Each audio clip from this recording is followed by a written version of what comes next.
Poison in the Colony, Jamestown, 1622. Chapter 8.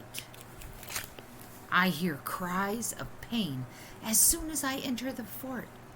It is Samuel's voice. I run to our cottage and burst inside.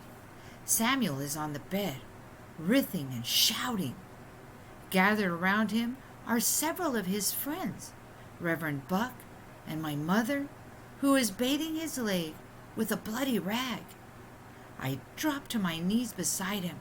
Samuel, what is it? What happened to you? He grasps my hand and squeezes so hard it hurts. Stingray, he growls through his clenched teeth. We were fishing. He was wading in shallow water, one of his friends says. We pulled the barb out, but the poison was already in him, says another of his friends. The young men hang their heads and shuffle their feet, looking helpless and guilty, as if they should have been able to do something. Jenny, Samuel grimaces as he talks. I need you to tell me, am I going to die? He lets out another agonizing groan. Reverend Buck looks at me sharply. I see my mother stiffen.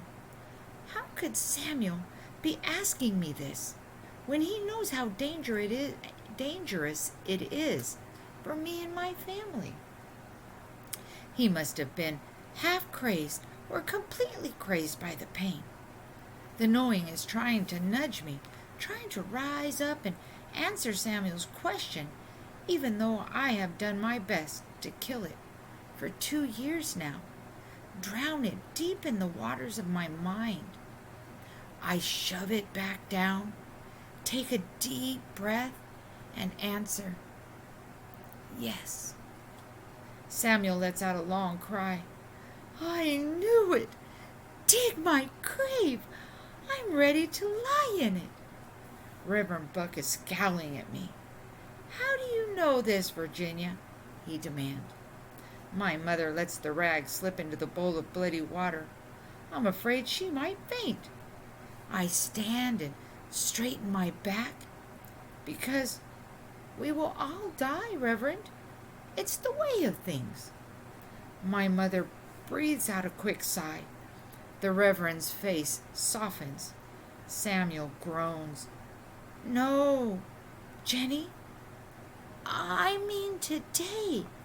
He grunts and tries to raise himself up on one elbow. Am I going to die today? I put out my hands, palm up. How in the world am I supposed to know? Samuel flops back down. I run to get my mother's long wooden spoon, the one with the teeth marks on, the handle from when she was in labor with Alice. I go to Samuel and place the spoon handle across his mouth. Here, I say, bite on this. It will help with the pain. Samuel bites down. There, I think. That will shut him up. I sit on the bed with Samuel. You told me the story 100 times, I say, about Captain Smith and the stingray. Samuel nods. Beads of sweat stand on his forehead. When Captain Smith got the barb shot into his leg from his stingray, he thought he would die, right? I ask. Samuel lets out a howl and thrashes so hard he almost kicks my mother. Make the water even hotter, my mother says. I go to the fire and bring back the steaming kettle. We know from others who have been stung that very hot water is the only thing that helps with the pain. Not everyone dies from these stings, Reverend Buck offers. Captain Smith ate his stingray after he recovered, says my mother. We've got yours right here, Samuel. We'll cook it up for you. You just get through this, and you can eat it later.